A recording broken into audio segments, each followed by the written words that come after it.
Я приветствую вас, дорогие друзья, уважаемые гости и подписчики моего канала «Прямой эфир». Понедельник, Спивак на связи, альтернативный. Дмитрий, приветствую вас.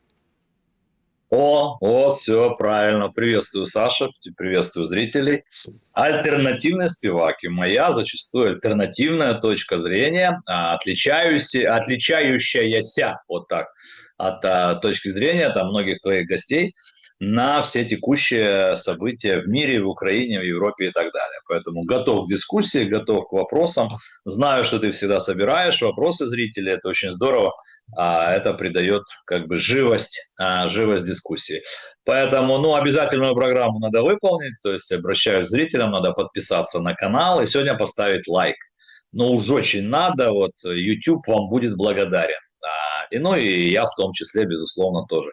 Потому что ваш лайк это не значит одобрение всего того, что я говорю. Ваш лайк это показатель вашего просто активного участия вот в этой дискуссии. YouTube все знает, все отмечает, старший брат за нами следит, поэтому это нужно сделать. Все, готов. Давай, Саш.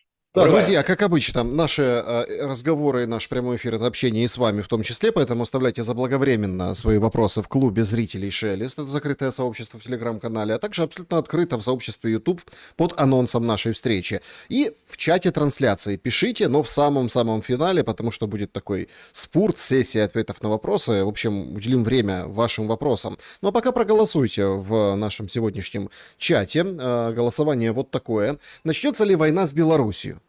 Варианты ответов. Да, это уже предопределено, будет одище, то есть начнется Северный фронт, плюс 1000 километров, 1080 километров фронта, и, в общем-то, новая реальность, новая страница вообще этой войны. Второй вариант. Показательно обменяются ударами, но вроде как все потерпят, покажут, что там Украина ударила, как Зеленский говорит, ультиматум предоставили, Беларусь тоже что-то там исполнит, тоже ударят дронами, собственно, и все. Будет много шума, много эмоций, но, по сути, войны и фронта нового не откроется. Третий вариант. Нет, это все пиар Зеленского, ничего не будет, исключительно Беларусь рассматривается здесь в контексте иранской стратегии, что, мол, смотрите, мы бьем не только по тому, с кем воюем. Сегодня были там тоже достаточно серьезные удары, причем стороны наносили их обоюдно, будем обсуждать это. Но вроде как, знаете, и по союзникам бьем, и в том числе, и вот это вроде как признак суверенитета, исключительно для такого какого-то пиара, или там дойдет до какой-то точки, но, в общем-то, ничего не случится. И четвертый вариант, это финальный вариант, можно за него проголосовать, что нет, Беларусь, она вообще в следующем такте. Вот сегодня у нас такой день очень, эмоционально тяжелый. 22 июня началась Великая Отечественная война, Вторая мировая пришла на наши земли, и, в общем-то, четвертый вариант, он об этом. Вот когда будет мировое уже, перерастет в мировое противостояние, то есть Беларусь берегут для Прибалтики, для вот этих вот, скажем так, новых театров противостояний. Вот такие 4 варианта. И действительно, ультиматум идет, дни отщелкивают. А что это и зачем это? Как вы считываете ультиматум Зеленского и Лукашенко, Дмитрий? Первое. Справедливости ради, надо сказать, что политика – это и есть пиар, по большому счету, а большая политика – это большой пиар. Да, значит, это первое, что надо понимать. То есть любые действия, высказывания, любые месседжи глав держав, участников большого геополитического процесса, они рассчитаны на вовлечение в эту историю тех или иных слоев политических, истеблишмента какого-то, политических слоев, обществ разных, внутри повестка дня, внешняя повестка дня и так далее. Теперь Беларусь. Я выскажу свое мнение, для меня это тоже неожиданно.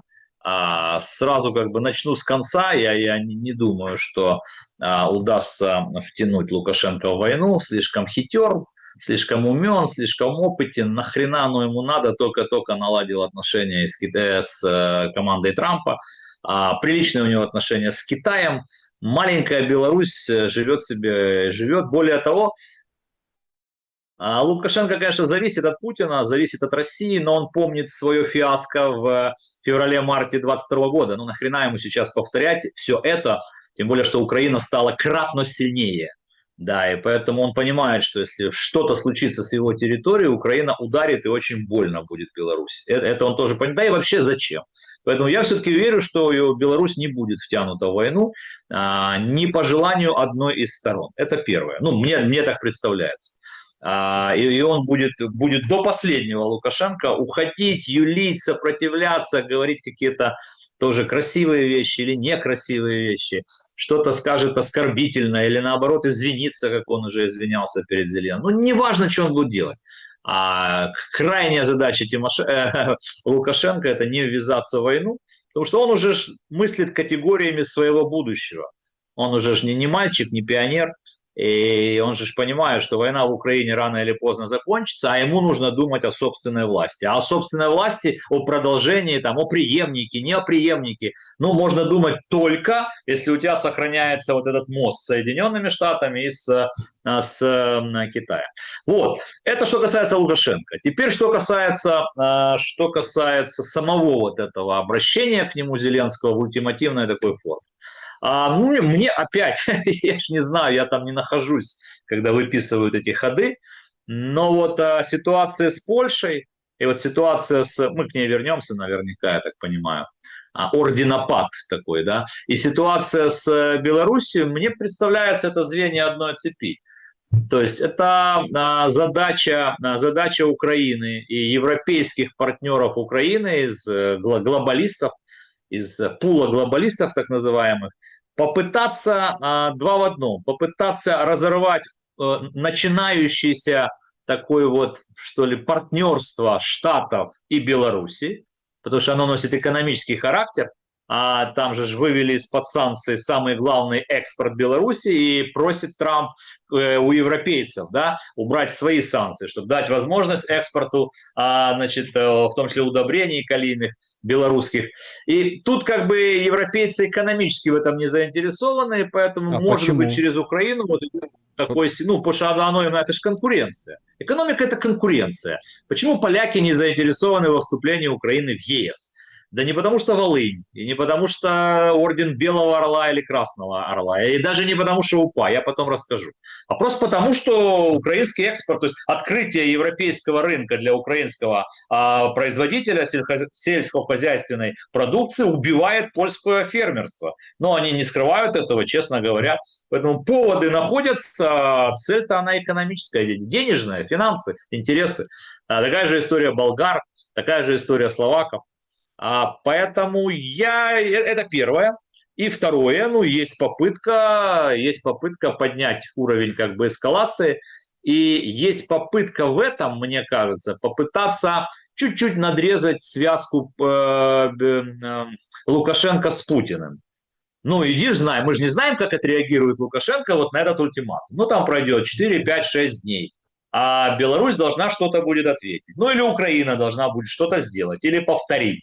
Там же идет речь о нескольких ретрансляторах белорусских, которые, по словам Зеленского, находятся вдоль границы. Это идет открытая речь. Ну а между строчками читается, я так понимаю, еще и поставки энергоносителей с белорусских НПЗ в Россию, потому что там колоссальные сейчас проблемы в Краснодарском крае, ну в Крым вообще чуть ли не в блокаде энергетической. И поэтому вот такой как бы микс вот мне представляется. Вот этот ультиматум несет микс. Причем он, опять же, в боксе есть такой термин «идти на удар». Да, то есть не от удара, а на удар. То есть опять Зеленский вот в информационном пространстве делает первый шаг, и он заставляет геополитического оппонента как-то реагировать. Ну, неважно как. Да, то есть Лукашенко как-то должен отреагировать. Так вот, мне почему-то представляется, что как бы он ни отреагировал, я имею в виду в публичной сфере, в информационной сфере, вот так, не в военной, а в информационной. Я надеюсь, что до военной не дойдет. А как бы он ни отреагировал в информационной сфере, ему же что-то нужно будет, как бы, да, какие-то контраргументы. Посмотрим. У тебя там 4 пункта в твоем опросе, я там что-то между вторым и третьим. То есть вполне возможно могут быть провокации, безусловно, разового характера, хотя очень бы не хотелось. Но думаю, что ничем это не закончится. Уберет ли там Лукашенко ретрансляторы? Я не знаю, я не знаю, где они, что это, где расположены. Очень трудно давать давать аналитический взгляд на то, что ты не можешь вот пощупать своими руками. Прекратит ли Беларусь помогать России как-то обходить энергетический кризис? Нет, не прекратит. Поставки как шли, так и будут идти. Слишком глубокие Давайте узы, вот, там, связи и так далее. вот эту историю давайте так вот подытожим, ну, попытаемся, да, резюмировать. В порядке сценариев, которые будут происходить. Гипотетически, Украина наносит удар по Мозырскому НПЗ, скажем так, там, как говорят у нас, 500 целей, Мадяр знает, куда бить, и вообще, как бы, у нас все как бы на ладони, будем ретрансляторы. Вот смотрите, Украина запускает дроны по Беларуси. Тут же очень интересный момент. Какая может быть реакция? Беларусь — это член ОДКБ.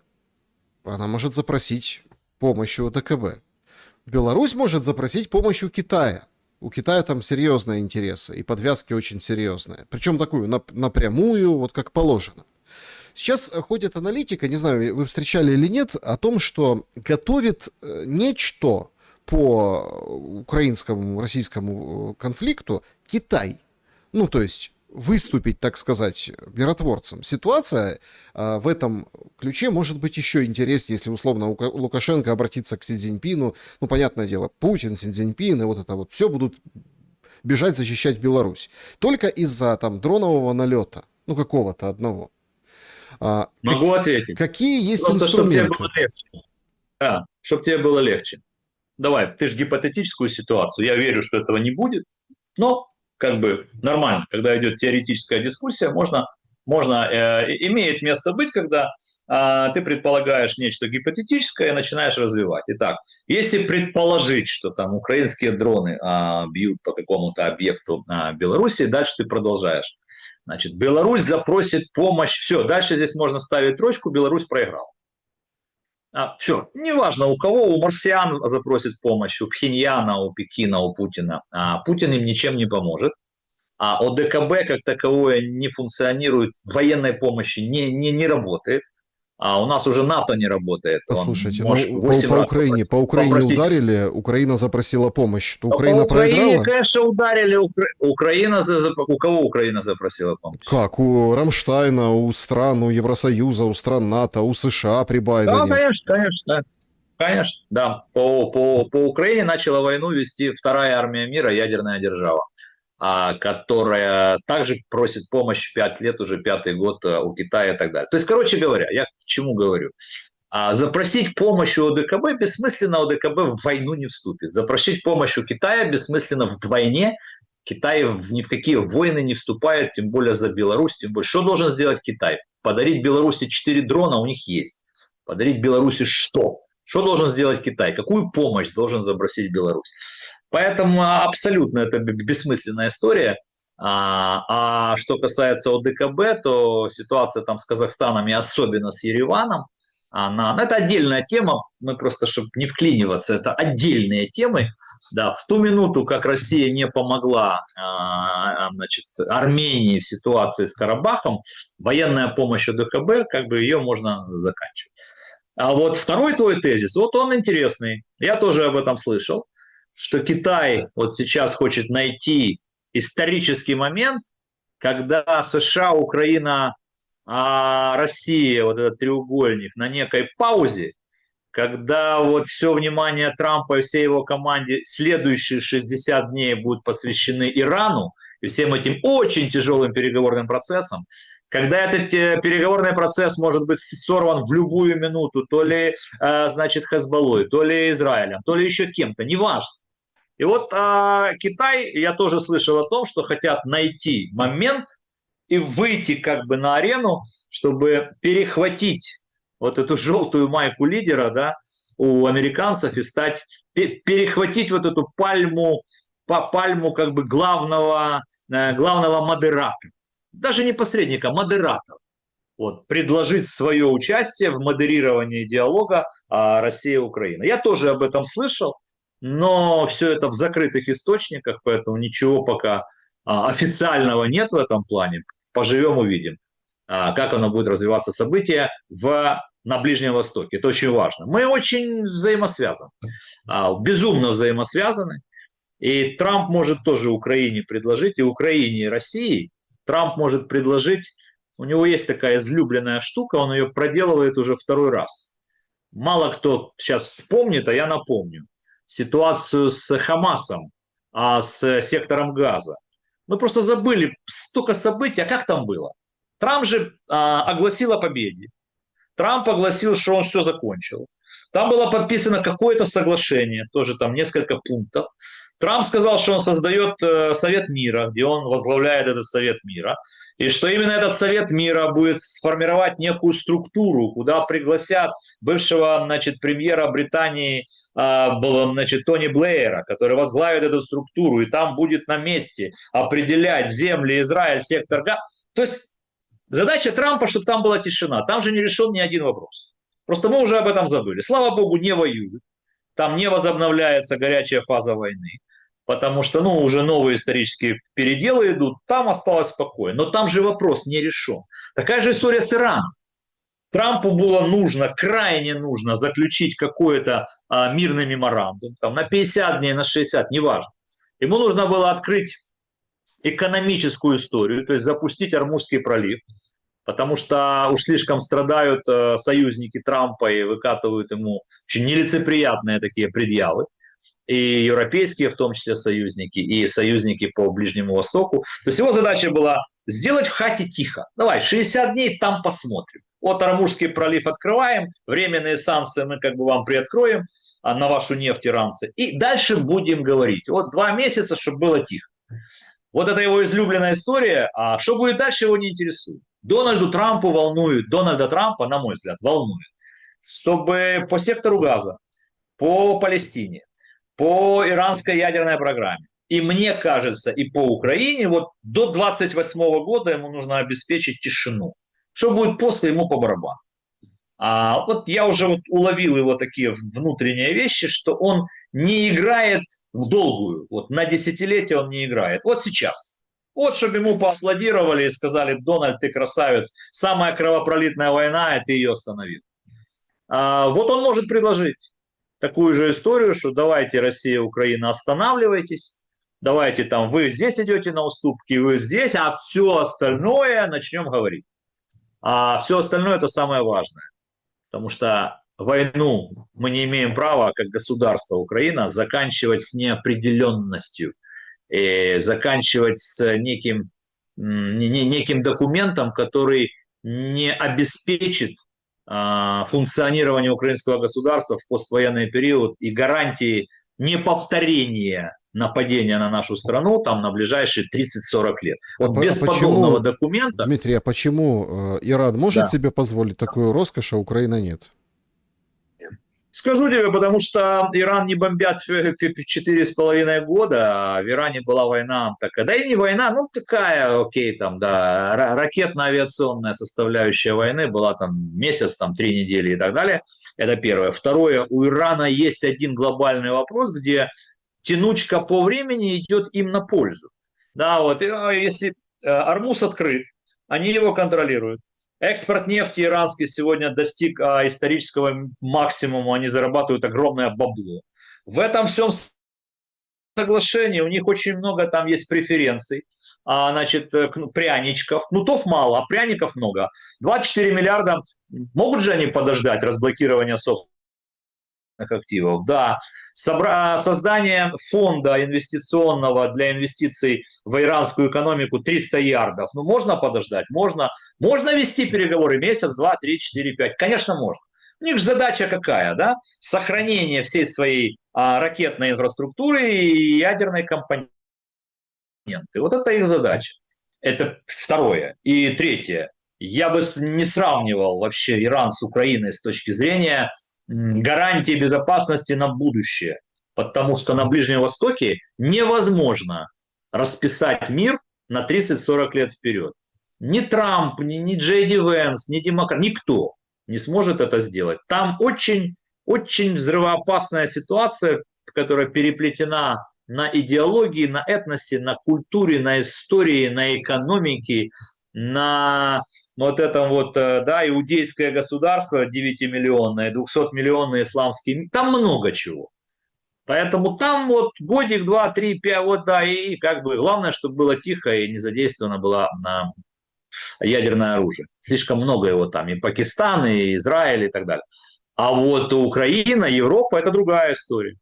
Да, войну в Украине нужно заканчивать итоговым глобальным документом, где между странами больше не будет недомолвок, где всем все должно быть понятно, как будут развиваться события, где место Украины в европейской архитектуре безопасности, Смотрите, что будет с границей Украины и России. точно Поэтому так же. просто закончить, как хочет Трамп, там на 2-3-4 месяца, это нужно, это здорово. Да, господи, любой день, 2-3 месяца без взрывов, без смертей, это уже будет плюс. Но только за этим должно что-то быть, а Трамп об этом не думает. Он в эту двухходовку, мне кажется, не играет. Я могу ошибиться. Не знаю. Прям Так я вижу. российскими нарративами заговорил Спивак. В России тоже хотят полноценный, прочный мир, чтобы все, да ни хера все Россия условия... не хочет никакого... Да ни хера Россия не хочет никакого прочного, блядь, и все условия.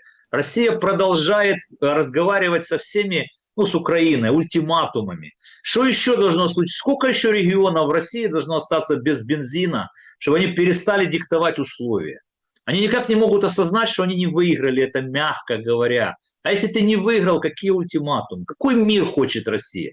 Если бы Россия хотела мир, то ровно год, если мне не изменяет память, там, сегодня середина 26-го, ну, я так думаю, что с середины 25-го Украина предлагает России останавливаться по линии соприкосновения, по линии разграничения. Приглашаем Америку, чтобы они там контролировали, чтобы никто не нарушал правила, чтобы никто не было никаких провокаций. То есть останавливаемся там, где есть, вот там, где война закончилась, вот там стоим, и давайте начинать говорить. Ну, нормальная позиция Украины как государства. Что говорит Россия? Да-да-да, конечно, но вы уйдите отсюда, отсюда, отсюда и отсюда. Украина как государство говорит, не уйдем. Тогда что делает Россия? Обращается к Трампу, помоги нам, говорит. Мы хоть и большие, великие, но, говорит, не можем. Украина не хочет, а ты нам не помогаешь. Поэтому, Саш, ты бросай вот эту историю про Россию, которая хочет мира. Вот российское общество потихонечку начнет заставлять, мне так представляется, кремлевскую элиту идти к окончанию войны.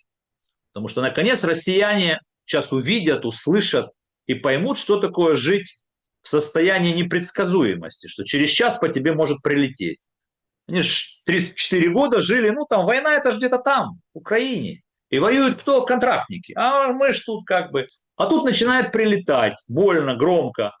И бензин не купишь, и в аэропорт катастрофа. А после бензина начнутся другие проблемы. Потому что энергетическая составляющая, ну, это фундамент вообще экономики, тем более экономики российской. И вот там за последние сутки, да, пожалуйста, порт Кавказ, Воронеж, какой-то завод там по микрочипам, да, ну и, как говорит Вооруженные силы Украины, я прочитал новости, что поражена там какая-то станция космической связи Подмосковье. Я не буду утверждать то, что я прочитал в новостях, могу прочитать. Ну и в Крыму, там же полная задница экономическая. Кстати, Крым, два слова хочу сказать про Крым. Вот Крым для россиян это значит не только для Путина, для всех политиков. Я, кстати, один из немногих, кто говорил, что и после Путина, кто бы ни пришел, там никто Крым добровольно никогда не отдаст. Для каждого из них это сакральная история. Но что сейчас Украина показывает вообще в мире? Что вот это стремление прирасти территориями, которые, территории же разные бывают. Вот Крым как раз относится к категории к той категории территорий, которые, очень уязвимы, географически, логистически, но очень уязвимо с точки зрения поставок туда чего-либо. И Крым как территория становится безумно дорогая для его удержания и для его содержания. Это такой пример многим глобальным игрокам в мире, что вот с развитием опять этих технологий беспилотных систем удержание и битвы за территории, то есть наращивание своей территориальной мощи, если это очень сложно, дорого удерживать, то, может быть, есть смысл считать. И многие начнут считать.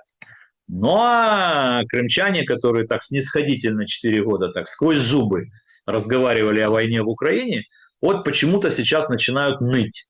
Я бы хотел обратиться к крымчанам. А почему вы ноете? Скажите, пожалуйста. Ну, идет война, вы ж не ныли предыдущие 4 года.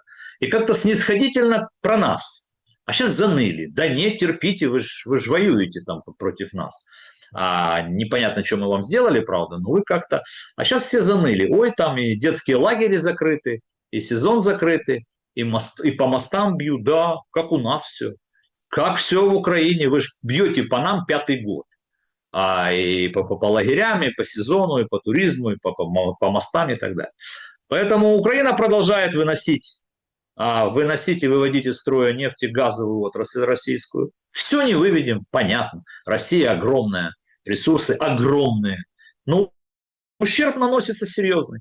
И, внимание, мне представляется, я точно не могу сказать, но мне представляется, что начинает постепенно маятник общественного мнения в России склоняться вот сюда, что бессмысленно дальнейшее продолжение, что надо искать путь к миру, а не рассказывать про цели СВО. Я так иногда читаю, включаю, это «Плач Ярославны» от Соловьева, вдруг заговорил Охлобыстин, который недавно еще выходил. То есть как-то потише сейчас все становятся. А причина какая? Она одна. Война пришла к ним. Война пришла к ним туда, на территорию. И терпеть никто не хочет. Начинают ныть, начинают выть. Поэтому посмотрим. Я могу ошибиться. Я не знаю нюансов российского общества. Я точно не знаю нюансов, как устроена Россия власть. Это ошибочное мнение, что есть один Путин и все. Ну, это ошибочное мнение. Да, там есть целая структура, все друг от друга в чем-то зависят. Да, есть такой коллективный Путин. Есть некий глобалистский Запад. Можете не сомневаться, что там тоже есть влияние на Россию. Финансовое влияние. Потому что в 90-х и в нулевых годах туда очень-очень много инвестировано разных средств в Россию. Поэтому я не знаю, как оно все устроено изнутри в России. Но мне почему-то кажется, что там начинают... Ну, там уже поняли, что дух Анкориджа не сработает. А если это так, то там тоже начинают искать внутри себя, как закончить вот эту ситуацию так, чтобы потом можно было хоть как-то объяснить своим, собственно, нахрена положили 1 миллион людей. Ну, то есть, какова цель. Вот там в Кремле начинают об этом задумываться. И могу сказать, что ответов на эти вопросы нет. Ну, их просто нет. Путину не удастся закончить войну так, как ему видится и как ему кажется. И ему не удастся, на мой взгляд, сохранить перед российским обществом вот то лицо, которое он бы хотел сохранить. А рассказы, что мы там вот Константиновка и вот это мы, да, ура, ну окей, я ж не возражаю. Я хочу сказать этим всем монологам только одно. Если 2 страны действительно видят, мы сейчас не разбираемся в итогах войны, в причинах войны, я не об этом.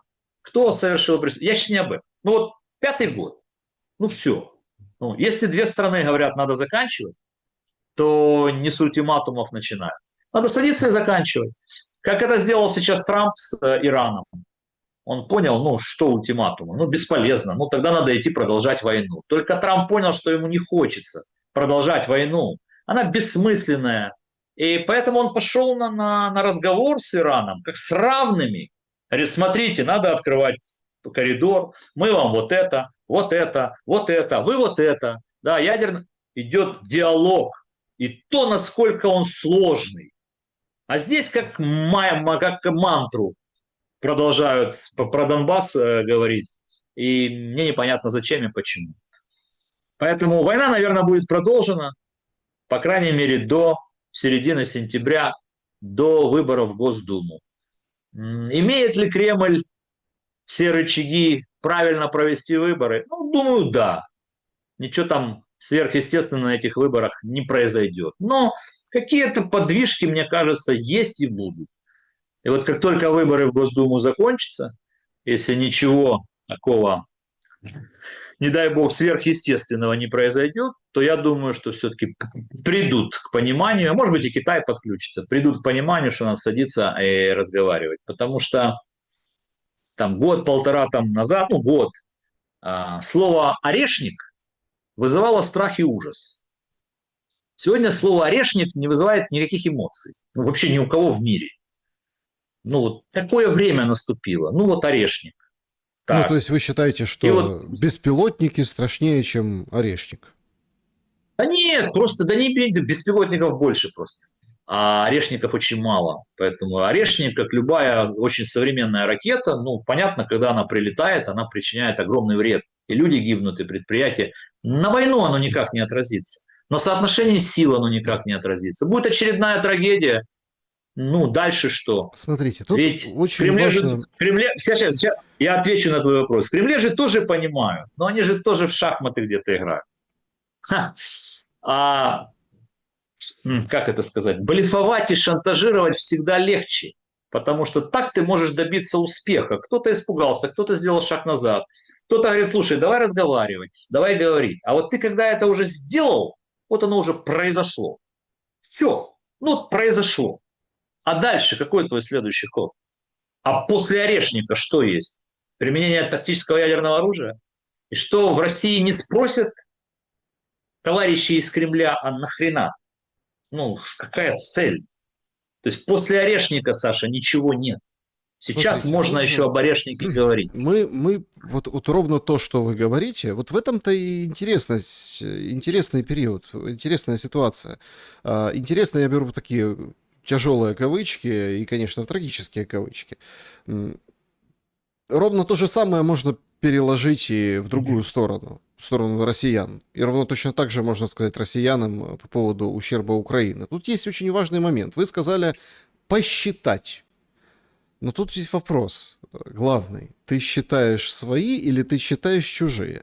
Трамп пошел на контакты с Ираном, потому что сухие бочки с нефтью, имеется в виду запас стратегический, катастрофическая там ситуация, и нужно было срочно его как пополнять? Нужна нефть. Нефть, Армузский пролив открываем, и поэтому тут можно долго говорить и там пререкаться. Можно делать вот такую шумиху с Мелани, там, о том, хотела она сфотографироваться, не хотела. Можно долго там отбиваться от внутренних каких-то нападок. Можно говорить, что нефть течет, доллары идут, фондовый рынок растет, но физическое наличие своего. Они раскошелили, они раскрыли эти все свои запасы и поняли, что еще так месяц-два, они прекрасно понимают, что вот эти 60 дней, они как-то насытят эти запасы, это физическая необходимость. И его, конечно, критикуют за то, что там в процессе там 300 миллиардов инвестиций, он говорит, не будет этого, ну там разблокируется одна сумма, другая. Более того, за последние дни начали говорить, а давайте поменяем режим в Израиле, а не в Иране. Эти тоже политические издержки ложатся на плечи Трампа, потому что он физическое и за свое. По России прилетело, россияне ощутили, Воронеж сегодня, да, там, Подмосковье, понимаете, и это действительно ущерб, и они начнут считать свои. Россия не запрашивала кредитов, помощи ни у Китая, ни у кого. И они начнут вот подбивать дебет с кредитом, понимаете, но опять-таки, кто говорит о том, что не может быть какой-то внешней подпитки, плюс-минус открытой? Тайной, явной. Ситуация с Ираном показывает, что вот таких как бы прямолинейных политических вещей нет. И запас прочности очень сложно оценить. Украина же, получается, воюет на чужие. Это прям видно и понятно. И, если честно, вот я хотел бы сюда развернуть нашу беседу.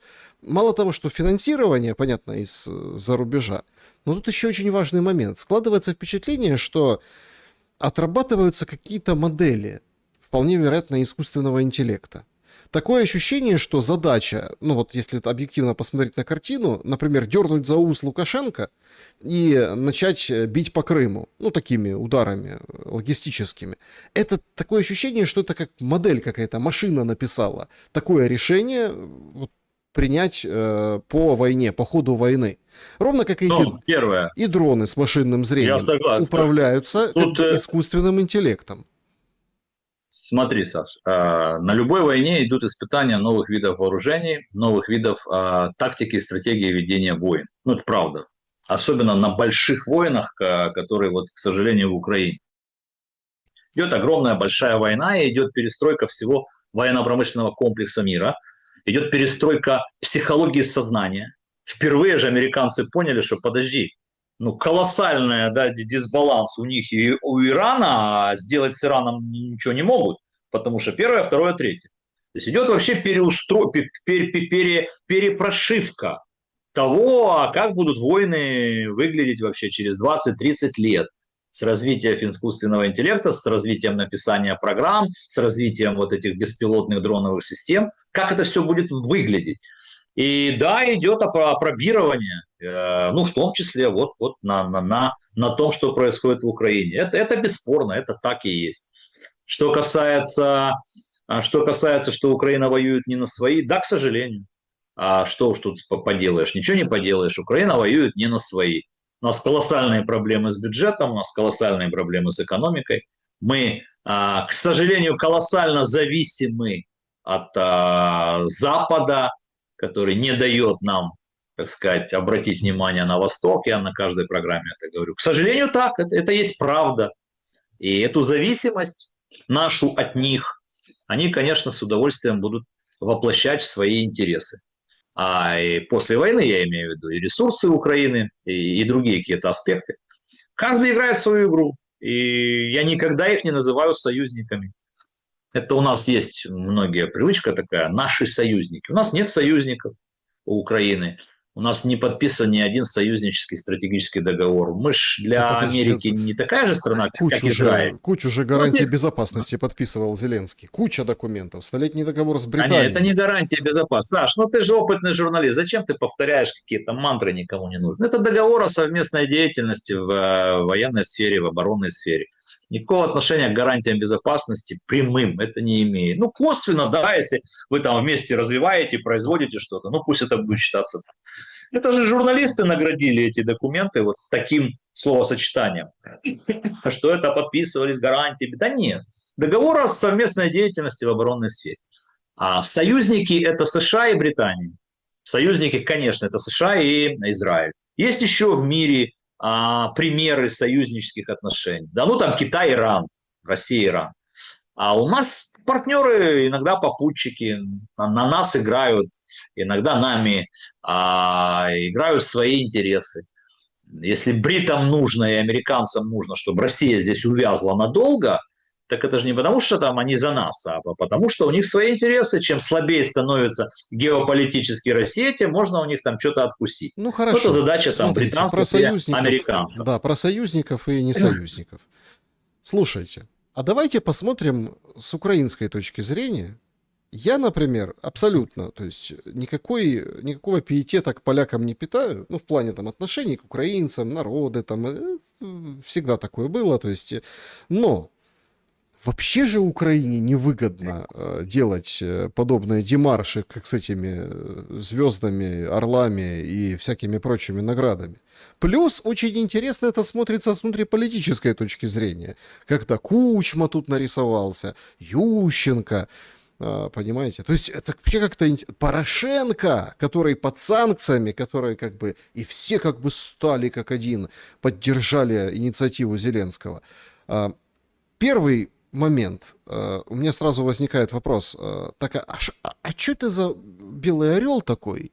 А за какие заслуги им, этим людям, не Зеленскому, им, этим людям были вручены вот эти, что они вот так вот от своей как бы работы и признания польского народа взяли так вот отказываются. Плюс делают это в унисон с Зеленским, который, ну давайте откровенно, еще и плюнет на тебя, ну я имею в виду внутриполитическую ситуацию, и ноги об тебя вытрет, под санкции заведет или там еще чего-нибудь придумает, с него станется. Расскажу. Свое мнение расскажу. Интересная тут история, она многогранная. Итак, первое. Чтобы не тратить время, обращаюсь к зрителям, мое отношение к героизации там, подобных персонажей, как там Мельник, Петлюра и другие, все знают мое мнение, да, о них. Поэтому здесь я сэкономлю время. Но это одна сторона медали. А теперь, собственно, к польско-украинской истории. Я думаю, так уже, видя и анализируя иногда действия Владимира Зеленского, что все, что он сейчас делает, он делает абсолютно сознательно. То есть здесь нет какого-то такого эмоционального «ой, побежали, а что это мы сделаем». Абсолютно осознанная, сознательная геополитическая история. Сейчас будут доказывать это. И поляки, их польский сейчас ответ, тоже абсолютно осознанный и никакого отношения ни к Волыни, ни к Мельнику, ни к УПА он не имеет. У них там свои политические разборки, и у них очень такое пренебрежительное отношение было к Украине всегда, потому что поляки по степени развития своей экономики давно мечтают подвинуть немцев с пьедестала лидеров Европы. И как минимум поляки видят себя лидером некой коалиции центрально-восточно-европейского такого кластера, где в числе младших партнеров они видели там Украину, страны Балтии и так далее. То есть поляки видели себя геополитическим игроком. А тут появилась Украина неожиданно для них вот в эти 4 года войны, которая сегодня претендует на свою роль в политических раскладах Европы. И вот это все легло на почву и давних негативных отношений поляков к нам. Это же исторически, ментально и так далее. Теперь по поводу ОУН и что это просто повод. Сейчас расскажу для зрителей то, что многие не знают. Еще при Порошенко в 2015 году был принят закон, мы там много об этом говорили, кто-то сопротивлялся, но он был принят. Да, как это сказать, о равноправии, значит, вот, героев УПА, и вот приравняли их в правах. В 2015 году поляки молчали. В 2016 году там Польша принимала многие свои законы там, по геноциду польского народа. В 2016 году. Сегодня 26 год.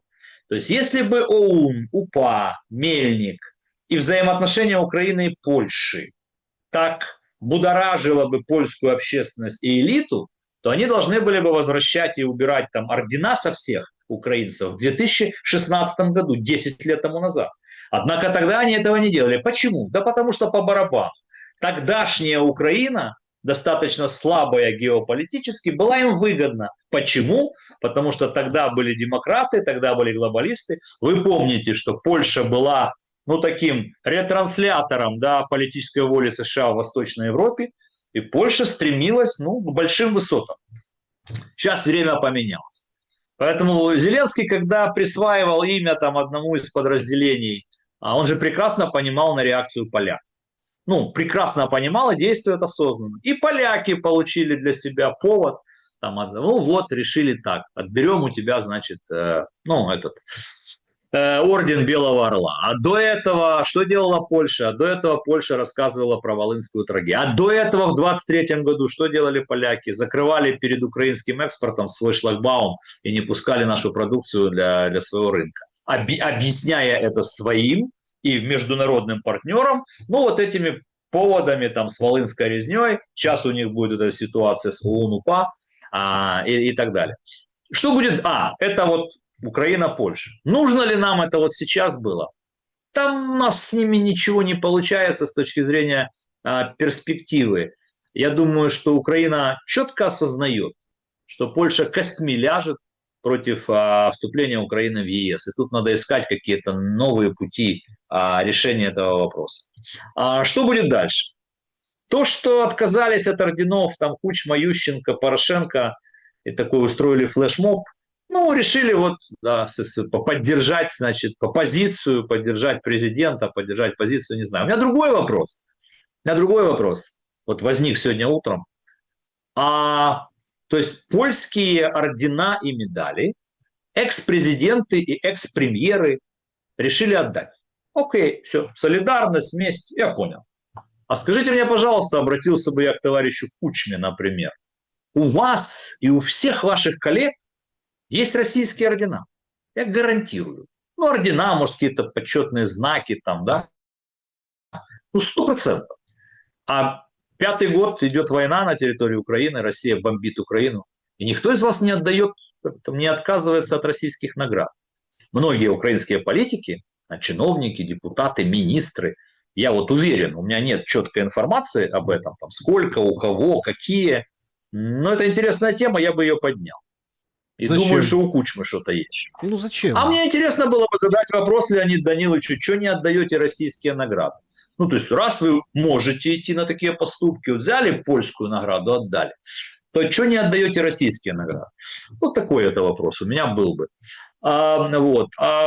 Чем закончится? Ну, там же ждет Навроцкий, значит, хочет посадить своего премьера вместо Туска.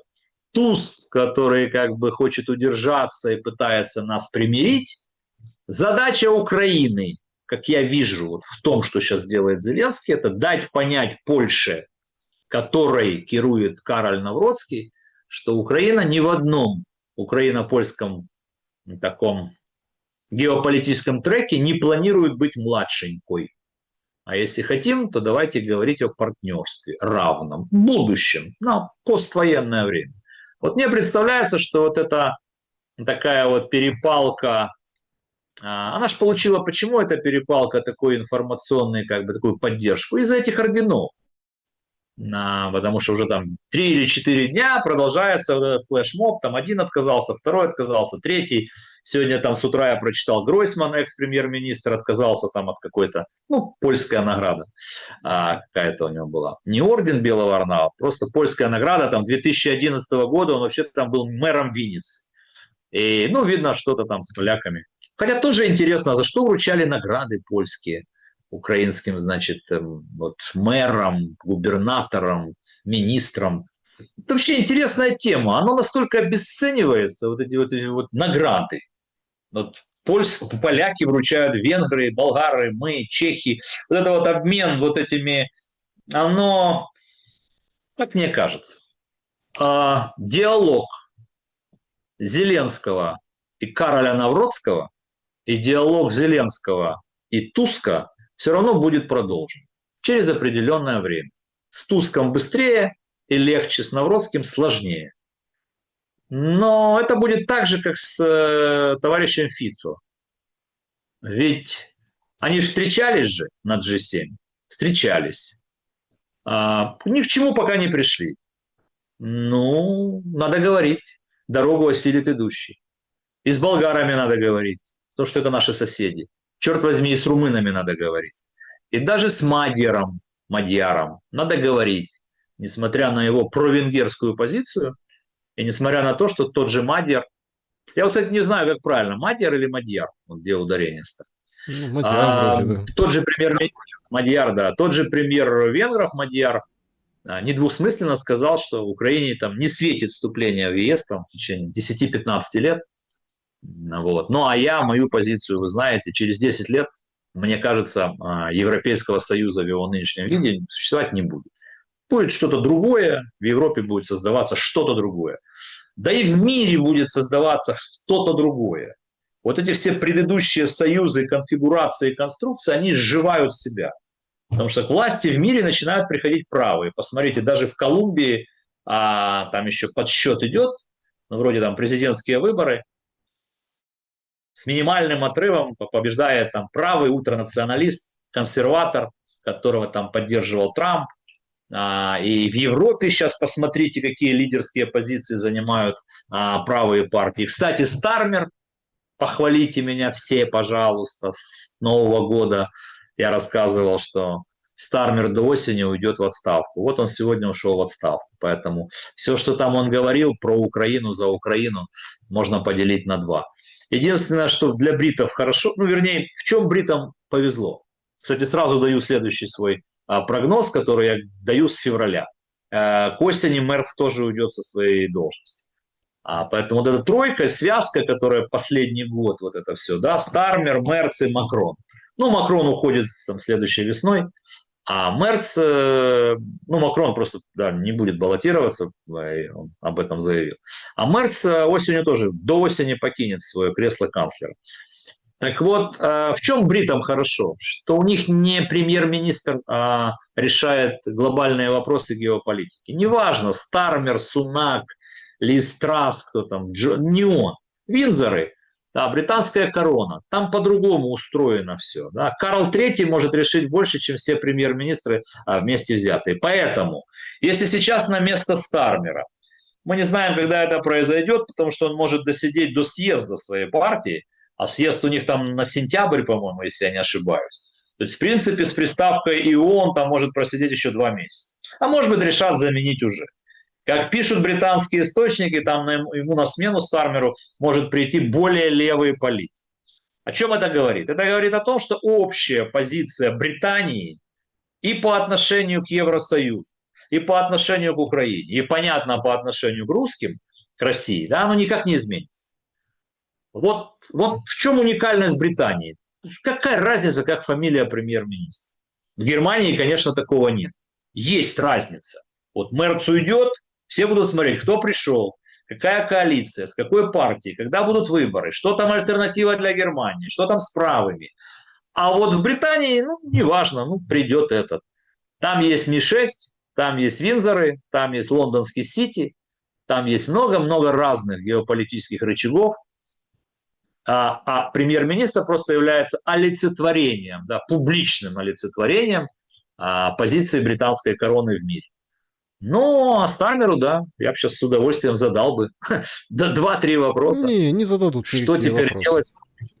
Там Что уже теперь делать с его обещаниями по поводу того, как он там мыслил ситуацию в Украине? в этом же, понимаете, в этом же и вы говорите, вот уникальная ситуация, мол, как бы со знаком плюс это говорите. Нет, это со знаком минус. Потому что ни ответственности, ничего. Поменяли условно кровати, да, там, ну или там девочек, а кровати оставили. Ну, в общем, как бы... Нет, Саш, здесь нет знака плюс и знака минус. Здесь просто констатация факта уникальности построения власти, пусть будет так, в Британии. Здесь нет оценочного суждения.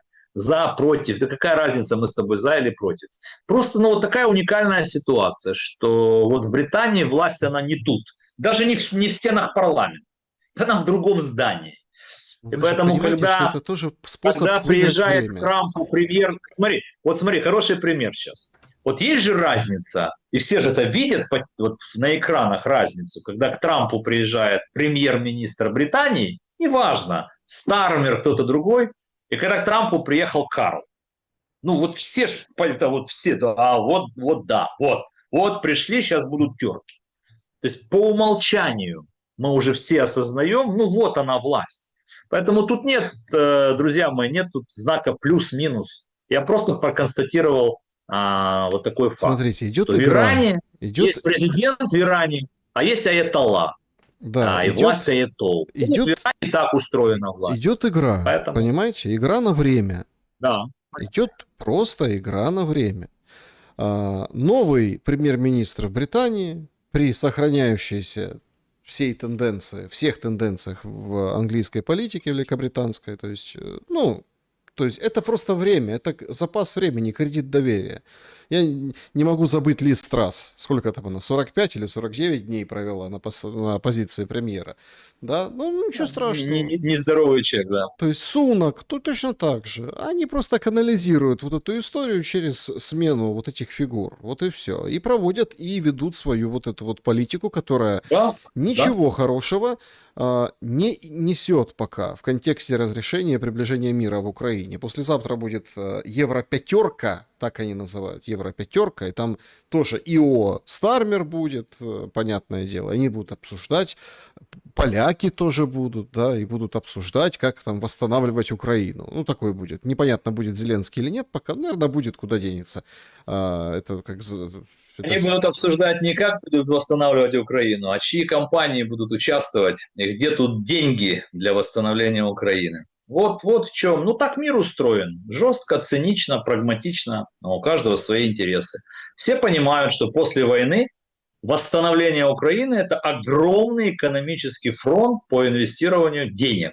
А значит, огромная история, где могут их компании участвовать и зарабатывать огромное бабло. Поэтому, да, все хотят, и польские компании, и итальянские компании. В чем же там суть этих противоречий? Поляки и итальянцы говорят, секундочку, а чего вы втроем все решаете? Там немцы, французы и бриты.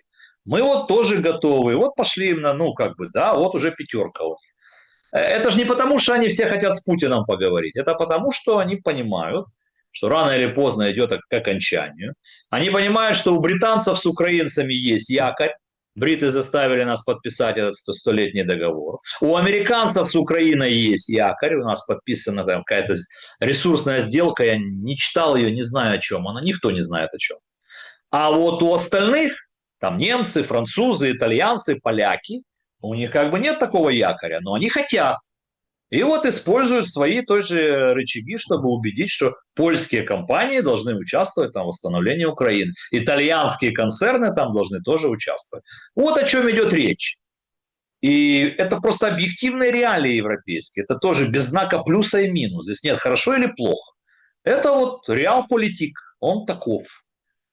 Поэтому мы, Да, граждане Украины, живущие в стране, мы говорим о категориях тревоги, прилеты, ракеты, Харьков, Кам, без света, энергии. Мы об этом говорим. А мировая политика, они ж об этом не говорят. У них границы, территории, маршруты, производственные цепочки, логистические цепочки, территории влияния, сфера влияния, деньги, компании, кто в чем участвует, партнерство. Вот они об этом, в том числе в военной сфере. Никто же не сомневается, что вокруг Трампа есть голуби и ястребы, что Рэдклифф, директор ЦРУ, значит, Рубио и министр войны Хексет – это вот олицетворение крыла так называемых ястребов. А Джей Ди Венс, там, Питер Тиль и вот эти новые технологические миллиардеры – это другая история. Они за мир во всем мире. Вот идет вечная война ястребов и голубей. В Штатах она идет, в Израиле. Что думаете, вокруг Нетаньяху нет две партии войны и мира? Тоже есть. И в Москве такие же есть, и в Иране такие же есть. В Иране просто очень все четко. Есть, значит, некий Пажескиан, такой, ну, голубь мира, президент, больше либерал. А есть КСИР, жесткая история партия войны. А вот посередине в этом треугольнике стоит духовная власть аятол. И вот она вот уравновешивает вот эти два, как бы, два крыла. То есть в Иране очень интересно власть устроена, поэтому ее очень трудно расшатать. Но это так. А, кстати, по Ирану, вот тоже зрителям будет интересно, ведь именно Дональд Трамп, придя в 2016 году в свой первый срок, в 2018 вышел из всеобъемлющего соглашения между США и Ираном, которое в бытность президента Барака Обамы с огромным трудом там в течение 2-3 лет переговорного процесса наконец пришли к пониманию, пришли к соглашению, в том числе по ядерной программе, и заключили вот это всеобъемлющее соглашение. Пришел Трамп в 2016 году, раскритиковал это все к чертовой бабушке, а в 2018 вышел оттуда. Никто же этого уже не помнит. И вот 26-й год, прошло 8 лет, и Трамп второй раз наступает на эти же грабли, только сейчас он вынужден откатывать назад уже не вместо Обамы, а вместо самого себя. А если бы взял себе за урок ситуацию 2018 года и подумал бы, а зачем он тогда все это разрушил, можно же было как-то продлевать эту историю. Может быть, и не пошел бы войной. Иди знай. История циклична. Но это именно Трамп, от справедливости ради, тогда вышел из иранской сделки, сегодня начал войну, понял, что нет, и тоже хочет прийти к сделке. да. И сейчас он мучается. Подведем итоги нашего сегодняшнего вопроса и перейдем к вопросам зрителей. Значит, начнется ли война с Беларусью? 11% говорят, что Беларусь берегут для Прибалтики. 14% показательно обменяются ударами, ну, собственно, и все. 22% да, это предопределено, будет одище, плюс 1000 километров фронта. И 53% считают, что нет, это пиар, ничего не будет, спасибо большое, что проголосовали. Ну, то есть, это невообразимо. 4,5 года ничего не начиналось, а тут теперь возьми и начнется. Так думают люди, что это исключительно для пиара, для торгов, для повышения ставок, для вот этой вот истории. То есть, в принципе, солидарны с вашим мнением зрителя. Да, вот там второй пункт есть, он вполне возможен, не хотелось бы, но возможен, вот такой как-то вот. Но надеюсь, что его тоже не будет. Ну, там у тебя второй пункт про некие провокации, там обмен чего-то как-то. Возможно. Ну, такая ситуация, она очень взрывоопасная, напряженная, не исключается. Но надеемся, что сторонам удастся обойти все это. всю А, эту историю. Так, Я так... поехали. Режим Блиц. Вопросы. Начнем с вопроса из клуба зрителей. Алекс Цисарев спрашивает. Добрый день. Тулси Габбард опубликовала информацию про биолаборатории в Украине и других странах, в которых разрабатывалось биологическое оружие за американские деньги. Зачем в Украине создали биологическую угрозу соседу с ядерным оружием? Из-за бескорыстной любви к деньгам, получается? Зачем тогда каждую передачу говорим о неспровоцированной агрессии по Украине? Вот такой вопрос. Первое. Я про эти лаборатории еще до войны задавал вопросы, даже на телевидении. Меня потом соросята во все реестры зрадников записывали только за одни вопросы. А сейчас, да, Тулси Габбард опубликовала эту всю историю про лаборатории во многих странах мира. Там нет про биологическое оружие, не добавляйте от себя, пожалуйста. Да, там есть об исследованиях чего-то там, каких-то веществ. И вот она опубликовала, и какая-то тишина в Америке меня тоже это немножко насторожило. Но так и хочется спросить у наших соросят, как бы, ну и что будем делать с Тулси Габбард?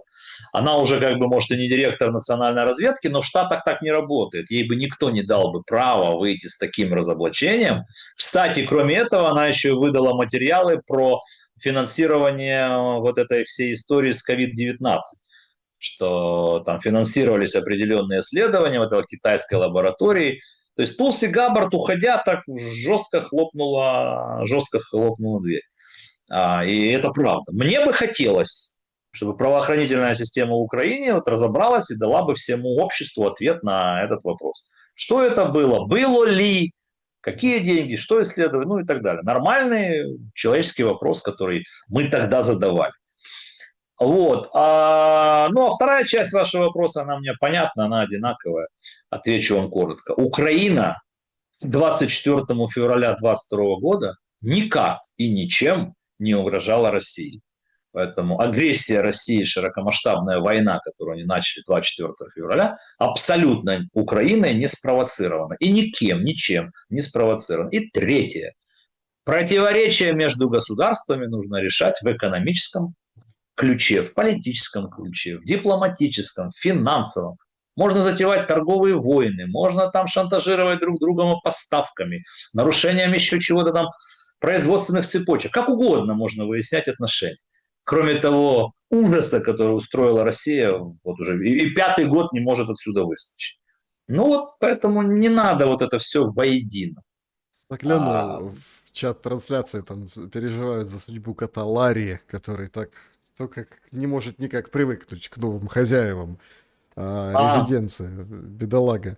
Так, продолжаем. Вопрос из сообщества YouTube. Вот такой. Петр, Дмитрий, видели ролик? Российский дрон снял, как военные ВСУ занимаются черти чем. Так против чего, выходит, вчера Корчинский с правосеками маршировали в Киеве? Против ВСУ? И я, кстати, поддержу, там же какой лейтмотив вот этого ЛГБТ-марша? Что типа это ВСУ, ну, в том числе защищают вот ВСУ, и поэтому... И там чуть не дошло до драки, вчера, если бы не полетели дроны. Да. Я вчера короткий пост написал, что я очень многого не понимаю, многих процессов, которые происходят в моей стране сегодня, и что если во время войны, во время бомбежек, прилетов и трагедий сейчас время проводить марши ЛГБТ, как и время проводить марши анти-ЛГБТ, то это уникальная какая-то ситуация. Мне очень сложно об этом говорить. Неужели это так сегодня важно и нужно было? Что касается Корчинского, его роли как ультраправого политика, ну, он соответствует своему ультраправому вот, националистическому облику. Поэтому кто его знает, тот понимает, что он говорит, нахрена он это говорит, зачем он это говорит. У нас с ним позиции, как вы понимаете, диаметрально противоположные. Но он соответствует своему вот этому пониманию ультраправого политика. Куда он там собирается идти, в политику, не в политику, а кто там финансирует их движение, я этого всего не знаю, мне не интересно. Но раз в 2 недели выходит Корчинский, что-то такое вот. Правда, ни он, ни никто в его окружении, все в Киеве, у всех все хорошо, никто там не на нуле. Поэтому это политика, друзья, это политика. Угу.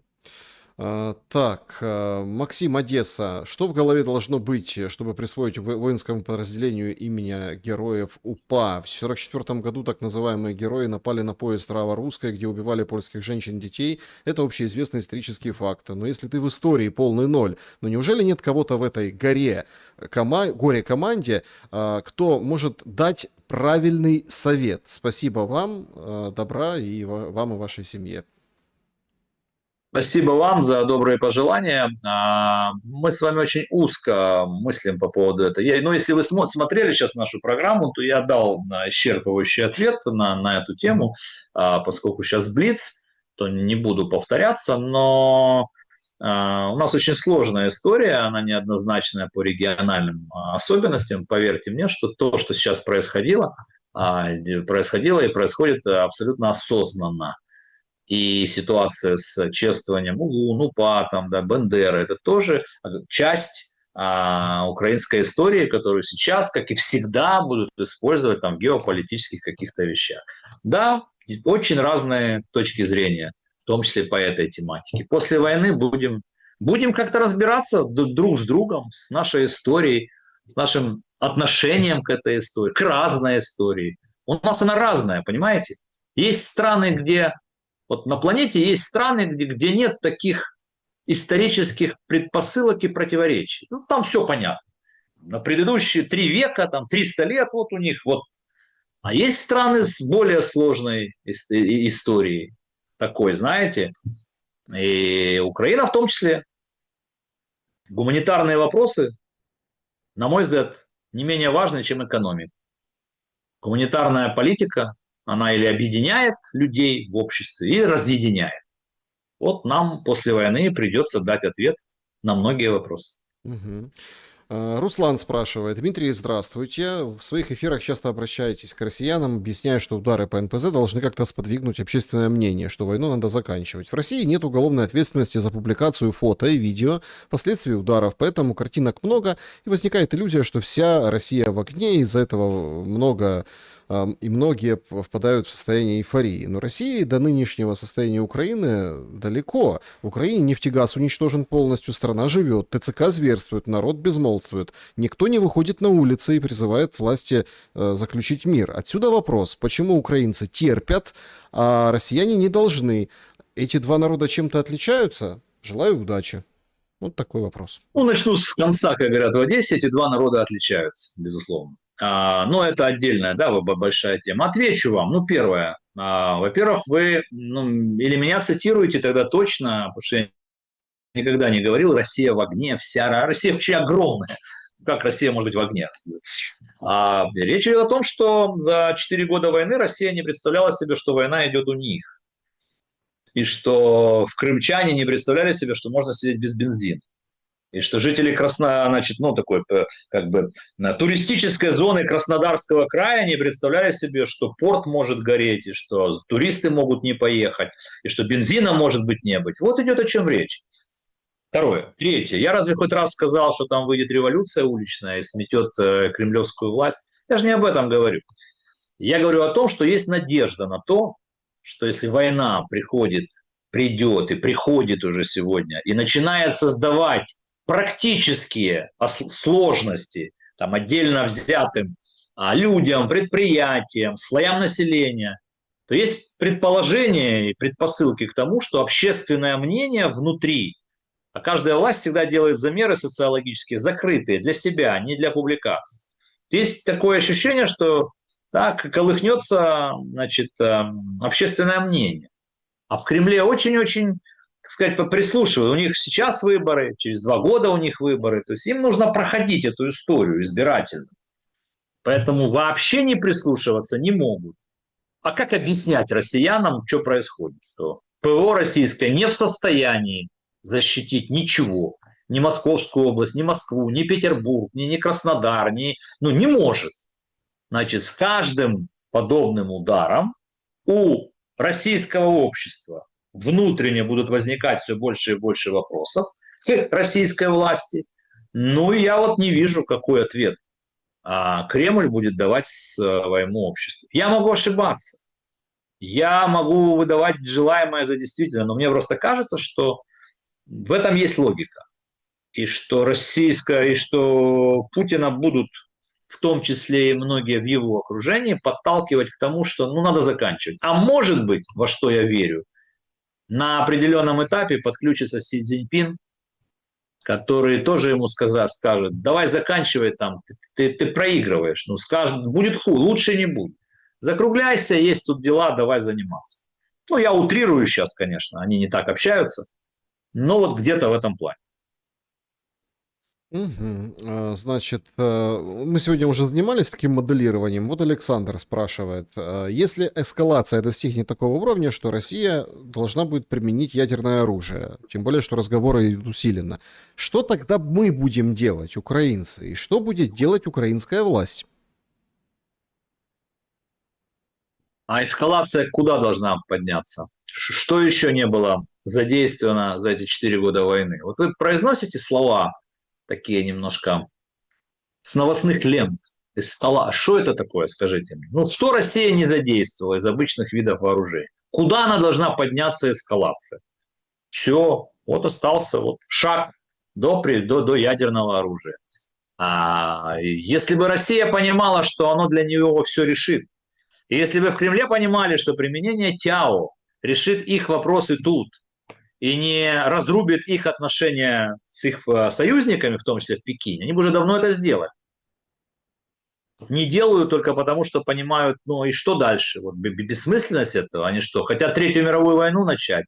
Или что они хотят миру показать, вот если пойдет об этом речь? Там же что же не абсолютные дегенераты и дебилы сидят? Ну, то есть говорить об этом это одно, а принять решение это ох, как совершенно другое. Поэтому я все-таки надеюсь, что инстинкт собственного самосохранения и взаимозависимости элит ну, не позволят перейти вот этот рубеж. Мгм. Так, чат трансляции подсоединяем. Почему у Спивака в красном углу висит Конституция, которой подтерлись? Грустный вопрос, риторический, наверное, больше. Потому что это конституция моей страны, потому что для меня это рабочий документ. Вот лежит у меня на рабочем столе в том числе. Да, проблемы в моей стране сейчас с конституцией в том числе. Но это же не значит, что я... То есть в оппозиции можно быть к власти, нельзя быть в оппозиции в твоей стране, на мой взгляд. Поэтому да, Конституция, ну вот сегодня так. Что мне нужно сделать? Вообще что, в хаос перейти или как? У нас проблемы с реализацией конституционных прав граждан, границы у нас закрыты, и многое-многое другое. Но вы сейчас, задавая этот вопрос, вы как бы хотите укусить меня, почему у меня Конституция, или кого? Чтобы я вот просто понял. У меня вот Конституция, вот вижу так, вот здесь она. У меня вон там флаг Украины, флаг Одессы. А тут у меня Жванецкий, который запрещен. Мир, он же, ну, и я ж человек, гражданин, я ж не Шариков и не Швондер. Поэтому, а там у меня наверху, просто сейчас не видно, там мастер и Маргарита стоит. Почти запрещенного Булгакова. Ну и так далее. Ну, Конституция, да. Я даже не знаю, что вам ответить на этот вопрос. Так, дайте прогноз, да или нет? Александр Леонов спрашивает, поедет ли лично Зеленский в Гданьск 25-26 июня на конференцию по восстановлению Украины? Или по видеоконференции проведет? Спасибо. Ну, я не могу вам сказать, да или нет. Да, я могу предположить. Причем, во-первых, осталось еще 2-3 дня, и есть такое понятие, да, дипломатия за кулисами. Мы же не знаем, как сейчас, кто сделает первый шаг, что там Туск, не Туск, позвонит, пригласит. Какое решение примет Зеленский с точки зрения, ну, с точки зрения вот той ситуации, которая сейчас возникла. То есть любое решение, которое будет принято, оно сейчас будет рассматриваться под призмой вот этого, ну, как бы, вот этого, как это правильно сказать, ну, вот противостояния некого, да, возникшего, польско-украинского. Поэтому, смотря какую цель и задачу поставит Владимир Зеленский. Да, есть два варианта, три, да, как бы ни на что не обращать внимания и полететь. Второе, ни на что не обращать внимания, здесь нужна позиция Украины и выступить, так сказать, по видеосвязи. Ну, третье, это я так сейчас, да, Третье, выступить по видеосвязи и послать в Польшу, допустим, не знаю кого, ну пусть это будет министр иностранных дел и глава офиса президента Буданов. Вот есть каких-то 3 варианта. Какой примет, мне сказать сложно. Вопрос Спиваку. Если сейчас Россия проигрывает, зачем тогда Европа призывает русских остановиться? Ведь логичнее добивать русских. А если Европа изменит свою политику, то кто будет поддерживать Украину? Ну, вот такие вопросы. У нас еще есть 5-10 минут времени в эфире. Я вас очень попрошу, напишите, откуда вы. Вот я не спрашивал сегодня ни у кого в течение всех вопросов, а вот зрителя, который задал этот вопрос, я бы, с вашего позволения, вот хотел бы узнать, откуда вы. И я вам тогда с удовольствием отвечу на ваш ироничный вопрос, потому что там так сквозит вся ирония. А почему Если здесь вы ирония? считаете, Смотрите, что... Европа меняет позицию. Что? Кто будет Украину поддерживать? Ведь по большому счету ситуация, все говорят, как Иран, как Иран. Давайте как Иран. Трамп пожертвовал интересами Нетаньяху и Израиля, верхушки в Израиле, да, в силу вот этого. И вот несколько раз Израиль пытается там с Ливаном, все равно тут его несколько раз как бил по шапке, осаждал, для того, чтобы все было в духе, в своем духе. Ну так Европа сейчас как бы может тоже изменить свою позицию по отношению к России. И тогда нас будут всячески урезонивать. Ну, думаю, что нет, потому что Европе это невыгодно. Европа же не действует и не будет действовать в угоду чьим-то интересам. Они же действуют в угоду собственным интересам. Поэтому им пока невыгодно кардинально менять свою точку зрения. Ну вот и все, пожалуй. Кто и как этим воспользуется, тот так и получится. Это первое. И второе, Саш, я не думаю, что надо такие параллели проводить. Не забывайте, что это Трамп как бы пошел первым на Иран, ошпарился и первым отскочил. И сейчас пытаются вести переговоры. Что касается Трампа, который кинул Нетаньяху, не торопитесь, ребята. Ни один американский президент не сможет кинуть Израиль, будь то там Нетаньяху и кто-то другой. Но убедить Нетаньяху сделать паузу, думаю, получится. Поэтому и говорю, что мир там очень такой на тоненькую, очень такая конструкция хрупкая. Потому что в иранской внешней политике у них доктрина записанная уничтожение Израиля как государства. Поэтому пока будет существовать Иран вот с такой внешней доктриной, и пока все страны Ближнего Востока и Персидского залива не заключат с Израилем авраамические соглашения и не станут гарантами ненападения Ирана на Израиль, вот до тех пор, ну, там все будет хрупко и так, на тоненькую. Сегодня есть, завтра нет. Поляки понимают, что режим в Украине скоро может пасть, и нагнетают с ним ухудшение отношений, готовят повод для захвата территории Западной Украины. Знак вопроса. Раньше поляки ведь не замечали роста украинского национализма. Вот такой вопрос задает Влад. Вот и я тоже говорю абсолютно верно. Да, с 2016 года поляки как-то даже слово «фэ» не высказывали, молчали, а тут вдруг воспламенились. Я это отношу к двум составляющим. Внутриполитические там разборки. Кароль Навроцкий хочет поменять премьер-министра. И геополитическая история. То есть такая, поляки хотят продемонстрировать глобальному Западу, что они тут лидеры. А Украина демонстрирует, что так уже не будет. И что, не учитывая мнение Украины как государства, вам, товарищи в Польше, выстраивать свое лидерство в Восточной Европе не получится. То есть идет геополитические разборки, остальное все это обертка. ОУН, Мельник, какие-то другие вещи, Волынь, экономика – это все вторично. Идет борьба за сферы влияния в Европе. Вот запомните это. Все остальное – это мотивы, это поводы. Трамп пошел в Иран не потому что, а для того, чтобы захватить иранскую нефть. А для этого нужно было сместить, поменять власть. Так же, как он пошел в Венесуэлу. Да, ему нужна венесуэльская нефть. Мадуро ему сказал нет. Значит, убрали Мадуро. Пришла Гонсалес, сказала да. Все, там все хорошо. В Сирии пришел Аш-Шара. Сказал, чего изволите? Трамп говорит, вот ты классный парень, будешь руководить. А еще недавно он был террористом. Потому что Сирия, все, да, как бы это для Трампа.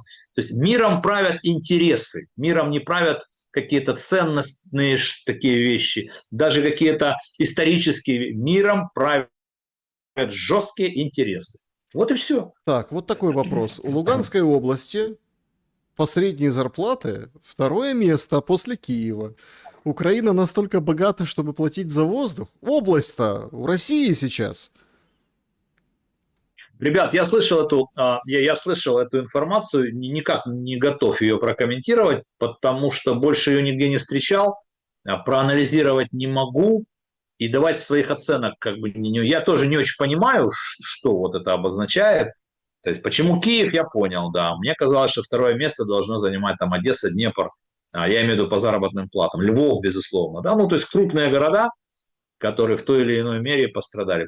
Как это там, Не, ну почему, смотрите, ну не знаю. может так подсчитано, но сам как бы удивительный Ну, факт, да, то есть, потому что как есть такое, да. чиновничий аппарат ТЦК понабирали там последнее время в Луганской области, ну то есть на выезде, в эвакуации, так сказать. Ну, А средняя чиновников, зарплата же не...